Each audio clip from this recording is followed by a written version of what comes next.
I was afraid of the water, terrified of the water. And I learned how to swim, but what gets everybody in this training, in all special ops training, is the water confidence, where they try to pretty much drown your ass. You know, all of our lives we've been breathing, and they take that from you, and then when they see how comfortable you are in the water.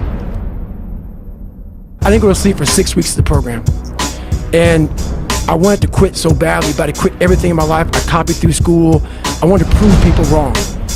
And so here I am in this Air Force program, starting to get a little more confidence, but this water was kicking my ass. And 6 weeks into the program, the doctor gave me a blood test. It was I have sickle cell trait, not the anemia, but it still killed people. But so they pulled me out of training for a week, and when you go from being very uncomfortable in that water situation, and then now you're comfortable, and I'm sitting back watching the guys drown. I'm not part of the activities anymore for this week. I didn't want to get back in that damn water again. So the fear overcame me, and all my insecurities from my dad, from this small town, from everything started coming back. I went back to the CO and the commanding officer of the program, and the sergeant said, "Hey, you got to start from day one because you missed, that week of training." And I broke. I couldn't imagine going back through that again. So I made up a lie. I gained 125 pounds in that time frame. I went from 175 to almost 300, to 297 was my heaviest. And I started finding things that was comfortable. And the more things I found comfortable, the more uncomfortable my mind was. Because that voice I was telling you about, it always was there.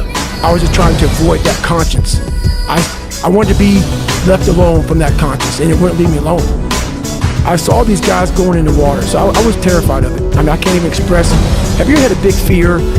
And I know a lot of fighters have fears and stuff like that, but they get over them. But a lot of us have these fears that I was watching these guys going through Hell Week, Class 224, and these guys ringing the bell, quitting, dropping their helmet down, rolling out. A lot of guys just leaving.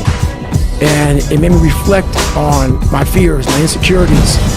And I saw real men, what I thought were real men who were staying, who were overcoming adversity, who were overcoming all these different things that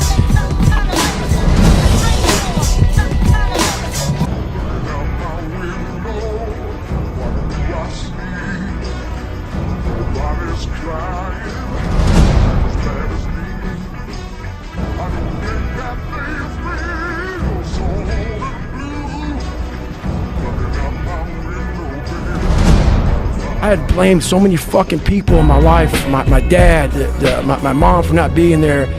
When I was 14 years old, my mom was gonna get remarried to this great guy. He got murdered. And then I moved back to that small town in Brazil, and everybody was to blame. My learning disability, my skin color, me being everything. So I had to man up. They will never really understand and grasp when you face these things and so many things, how they keep you up and haunt you at night.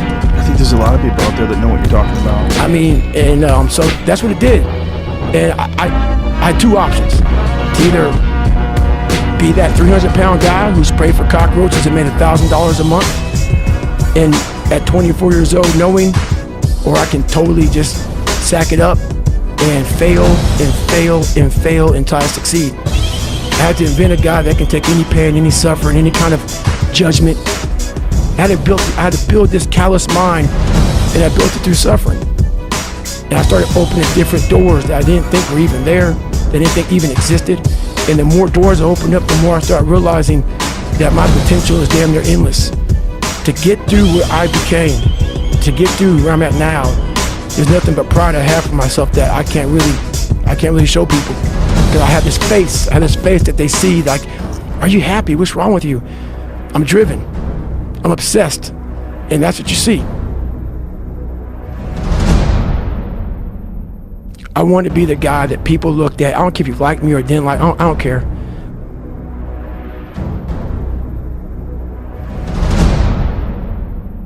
I wanted to feel something besides defeat.